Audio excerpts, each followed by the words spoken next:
ich bin die Nina Katschnik von der Galerie Gugging und wir sind heute im Atelier von Marko Đurđević in Klosterneuburg und wir freuen uns ganz besonders, dass wir heute bekannt geben dürfen, dass wir den Marko ab sofort vertreten.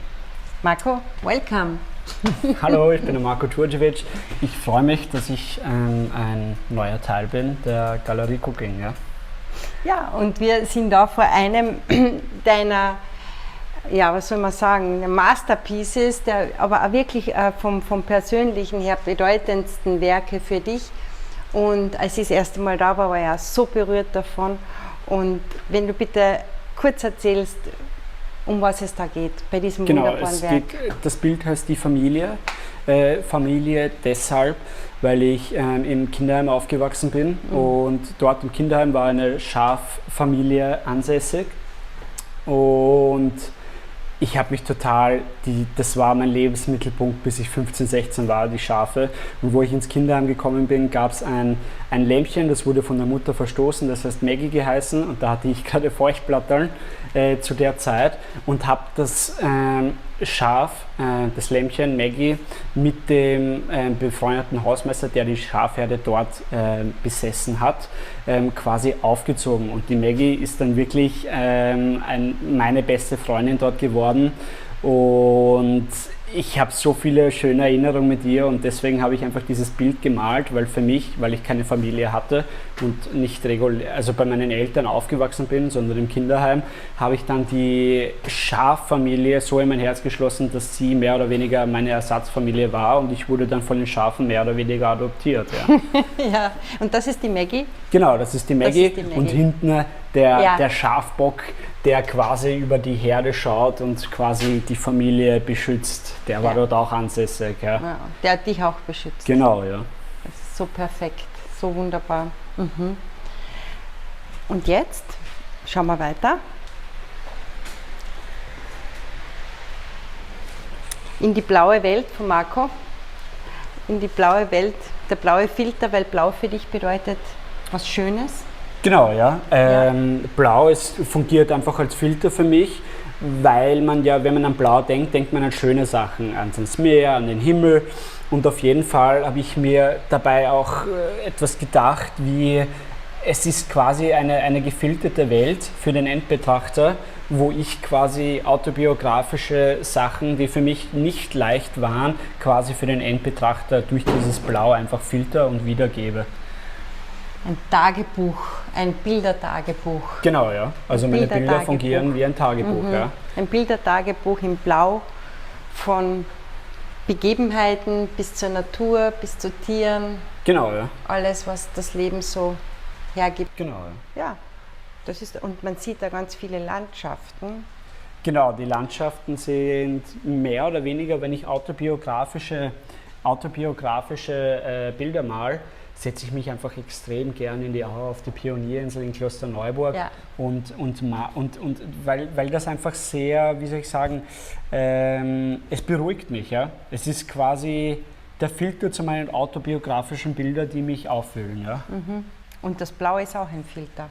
Genau. Deshalb, wir sind umgeben von ganz vielen blauen Werken und vor allem auch sehr großformatigen Werk, wie ihr schon seht. Also das ist alles sehr großformatig ausgelegt. Immer wieder taucht das Stift Klosterneuburg auf, weil das natürlich von Marko ein wichtiger Bezug ist, ein Bezugspunkt ist.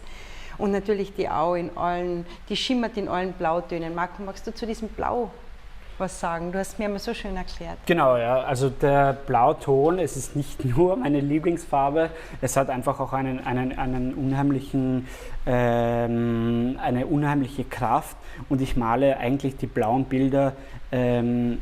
Es ist eigentlich, wenn ich autobiografische Bilder male oder auch Landschaften, fungieren sie als Filter.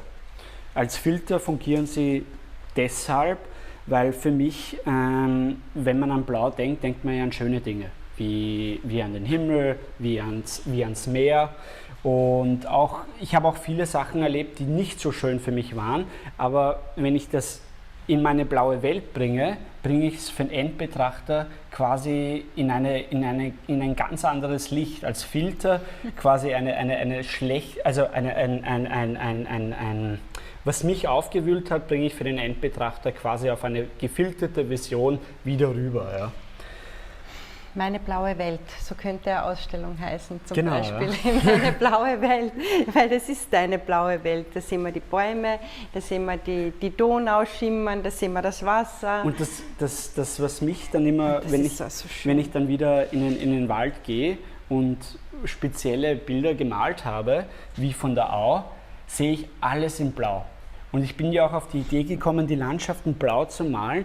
Da war Vollmond und das war alles durch Blau geflutet. Und das war wirklich, wo ich mir wirklich gedacht habe, boah, ich muss das jetzt probieren, ich male das jetzt in Blau. Ja? Und für mich war das so ein einschneidendes Erlebnis, dass ich quasi dann mich einfach ausprobiert habe. Und so sind dann auch die blauen Landschaften dann auch mehr oder weniger entstanden. Ja.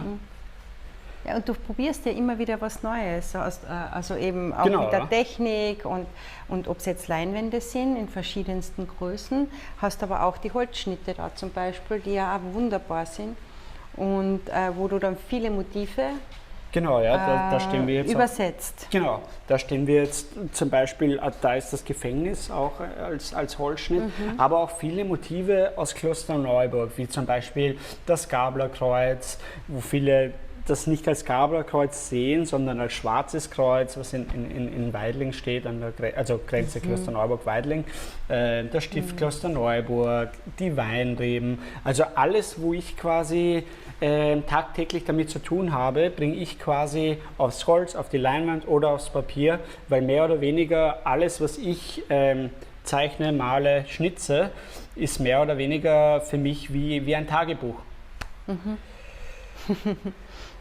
Das ist auch was Schönes, ja. Diese Tagebuchgeschichte ist schön. Genau, Die das Tagebuch Aufzeichnungen, wirklich Aufzeichnungen oder Bemalungen von Leinwänden, die in deine blaue Welt führen. Das stimmt, ja. Das ist so schön, das ist wirklich so schön.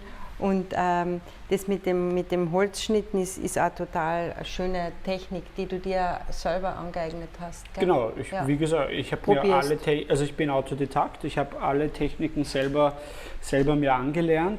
Wie ich zu den Holzschnitten gekommen bin, ich wollte jedem Kunden quasi ein Unikat immer anbieten und wollte keinen Print quasi mehr oder weniger machen, sondern ich finde das immer bei Holzschnitten so schön, weil wenn ich das dann 1 von 30 quasi runterdrucke, schaut jedes anders aus. Und ich finde das beim Holzschnitt so schön, weil die sind so urig, so rustikal und das gefällt mir. Du hast ja diese Druckermaschine da. Genau, ja. Ich habe auch die Druckermaschine da.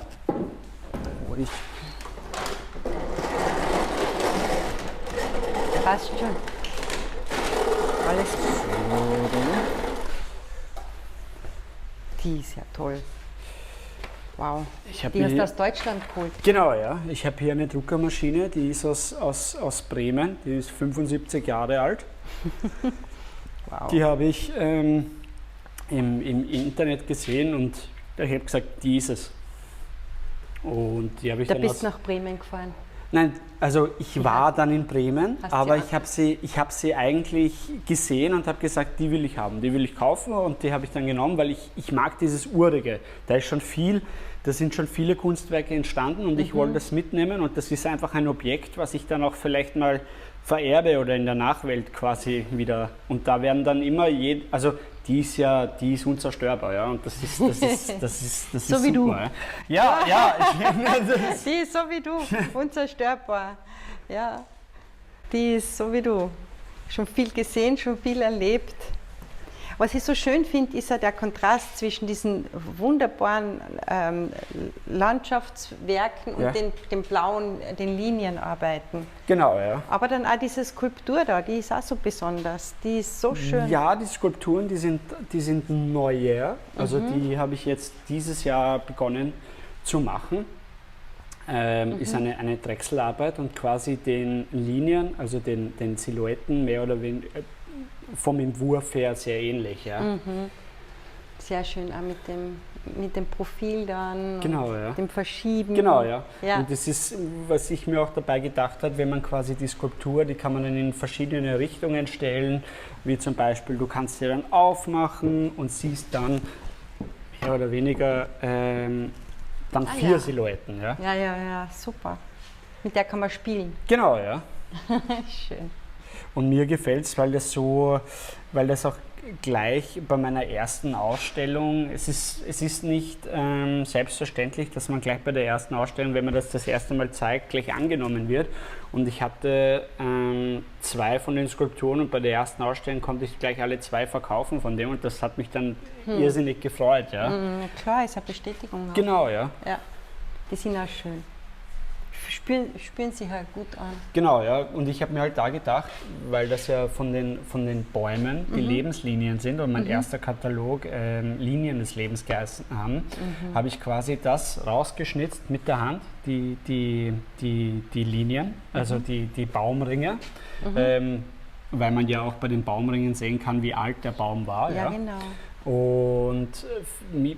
Und ich habe das dann also ich habe den Baum, das ist ja ein Drechselobjekt, ich habe das eingespannt, habe das rausgedrechselt, dann händisch rausgeschnitzt, habe das dann in Tinte, habe das dann ein organisches Material, habe das dann in Tinte über Tage reingelegt und die Tinte hat das dann aufgesaugt und hat den Baum dann gefärbt. Ja. Und dann habe ich es wieder eingespannt und habe quasi das wieder rausgedrechselt, dass man diese Maserungen dann wieder sieht. Ja. Schön, wirklich schön. Dein neuester Katalog, für den du deine Maschine verkauft hast. Genau, ja. Mit wunderbaren Arbeiten drin. Also wir freuen uns total, Marco, dass wir dich vertreten dürfen. Ich freue mich auch total. Wir ja. haben super Pläne und ich würde sagen,